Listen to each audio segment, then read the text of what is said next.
Hi everyone, in front of me I've got AGM H6 and let me share with you how to change the wallpaper on this device.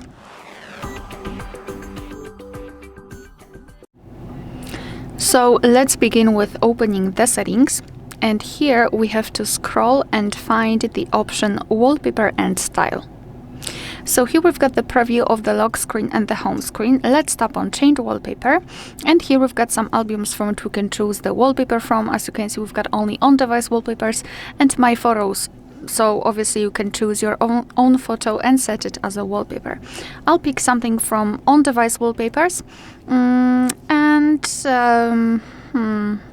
let me maybe choose this one. So just tap on the specific option, and now you can see the preview on the home screen and then the lock screen. So if you're happy with the results, just tap on the stick icon in the right lower corner and now decide where you want to set the wallpaper on. So home screen, lock screen, or both. And I will choose both options, so let me tap on it. Now we can go back, and as you can see, the wallpaper has been played successfully.